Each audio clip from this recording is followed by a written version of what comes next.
እሺ ባንዲራውን አንሳው። እንዴት ናችሁ? ሰላም ናችሁ? እኔ ግን አንድ በጣም የሚያሳዝን ነገር ልንገራችሁ። እኔ በእውነት ነው የምላችሁ እመቤቴ ማርያምን የበሽሽቅ አይደለም። እኔ ጉዳይ አይምሮን አንሎክድ ወይንም አይምሮን ከመክፈት የተዘጋውን አይምሮ ከመክፈት አንጻር ነውና በሌላ እንዳትመለከቱብኝና ጋይስ ብዙ ጊዜ አሁን ባንዲራውን አንሳው የሚባለው ካታጎሪ ውስጥ የገባችሁ ቴዲ ከ8 ዓመት በኋላ መጥቶ እስኪነግራችሁ ነበር የጠበቃችሁት። ለምንድን ነው ያላነሳችሁት እስካሁን ባንዲራውን? እናሳውን ከ8 ዓመት በኋላ መጥቶ ስቃላው ሲላችሁ ነው የምትሰቅሉት። እንደዘገየን እንድታውቁ ነው፣ በሌላ አይደለም። አላበዛባችሁም። በጣም ዘግይተናል። በአይምሮ በአመለካከት ገብቷችኋል። ህልምን በመኖር በጣም ዘግይተናል። አነሰን በዛ የኢትዮጵያ ባንዲራ በአንድም ሆነ በሌላ መልክ ከፍ ብሏል።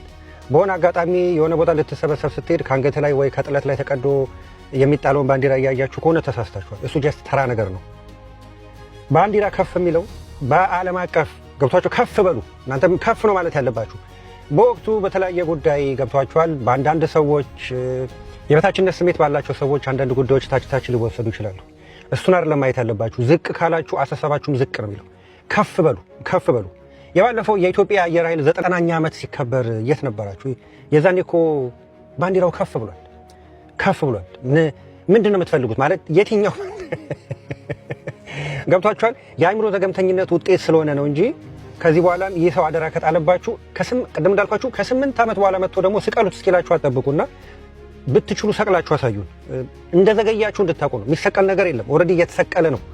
ገብቷችኋል? እኔ አንዳንዴ በጣም ነው የሚገርመኝና ይህ ሰው ራሱ የኢትዮጵያ አየር ኃይል 8ኛ ዓመት ብሎ አይደለም ዶክተር አብይ ባለፈው ያከበረው 90 የኋላው መረሳት የለበትም ብሎ 90ኛ 90 ቢያንስ ወንድ ደስ ይላል። አባቶቼ በዚህ ጉዳይ ተነስተዋል ብሎ ይሄ ሰው ሄዶ አየር ኃይል ታድሟል።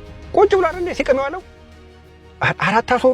አታስወሩኝ እንዳወራ ስትገፋፉኝ ምናልባት ከእንቅልፋችሁ ከነቃችሁ ብዬ ነው እንጂ ከእናንተ ጋር ምልልስ አያስፈልግም። ለምን ዘግይታችኋላ። እሱ ከ8 ዓመት በኋላ መጥቶ ነው ባንዲራውን አንሱ ሲላችሁ ቁጭ ብላችሁ እንደዚህ ልጅ የምታለቅሱት።